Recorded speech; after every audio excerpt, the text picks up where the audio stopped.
The first scalping strategy takes less than 30 seconds to spot on the chart, but most traders completely ignore it. You open your 15-minute chart, you spot a single candle, and you draw its high and low. This creates a range. Now you simply wait and watch what happens next. If the next candle breaks the range and then closes back inside it, that's a liquidity sweep, and that becomes your signal. Now switch to the 1-minute chart. You'll notice the same thing. The high and low of that 15-minute candle now form a range on the lower time frame. Price breaks below the range and then closes back inside it, forming a liquidity sweep. That's your entry. You enter at the close of the candle that moves back inside the range. Your stop loss goes below the range, and your target is the next key level. Look at what happened. The market moved straight to the target. Now let's look at another real chart example. Again, start with a single candle. Draw its high and low to form the range. The next candle breaks above the range, but then closes back inside it. Now switch to the 1-minute chart. Observe what happens. Price breaks the range, then closes back inside it, creating another liquidity sweep. You enter at the close of the candle that moves back inside the range. Your stop loss goes above the candle, and your target is the next high. Look at the result.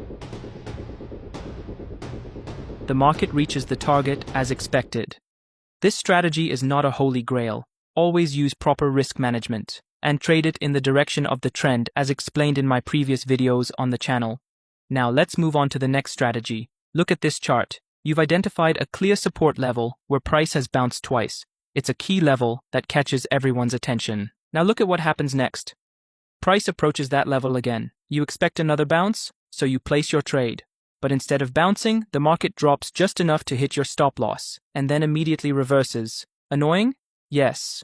But here's the reality. Institutions do this on purpose. They hunt stop-loss orders, collect liquidity, and then push the market in the direction they really want. Now let me show you, in 30 seconds, how to trade the stop-loss hunt strategy. You identify a key support level. Price hits the level and reverses. It pulls back, comes back again, and reverses again, so the level is clearly respected. Now price approaches the level one more time. A rejection candle appears at the level. At this point, you do nothing. You simply wait and observe what institutions are doing. Look at what happens next. Price suddenly breaks below the level and then closes back above it. That's a clear stop-loss hunt. Now you enter at the close of the candle that hunted the stop losses. Your stop loss goes below the candle, and your target is the next key level. Look at the result.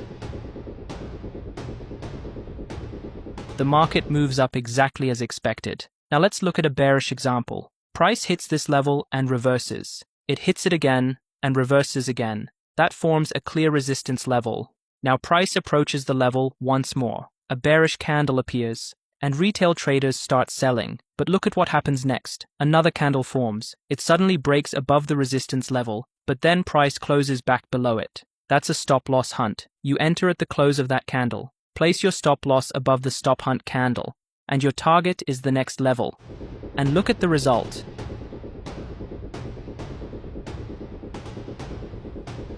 The market moves straight to the target. Now you may feel smarter, but remember, the market is often smarter than you, because sometimes there is a stop hunt of the stop hunt traders.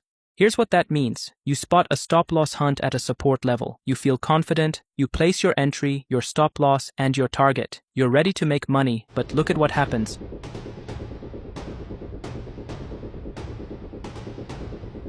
The market hunts your stop-loss and then moves to the original target. That's what I call the stop-loss hunt of stop-loss hunters, because the market is always one step ahead. So what should you do? You stay calm and you re-enter. Look at this example. You spot a stop hunt at a resistance level. You enter the trade, but another candle forms and hunts your stop loss. You don't get emotional. You don't get angry. You simply re-enter with the new candle. And look at what happens next.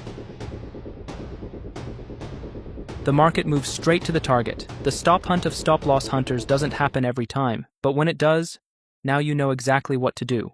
Now let's move to the next scalping strategy. Look at this 15-minute chart. You can see the market forming one strong bearish candle, followed by another one. At this moment, the market is not just moving down, it's entering a state of fear. Traders who bought earlier are panicking, stops are getting hit, and emotions start to take control.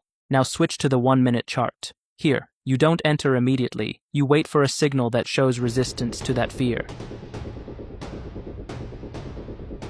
And that signal is a bullish pin bar. Look at this candle. It forms right in the middle of that panic. It's like a small pocket of strength inside a fearful market. But you don't trade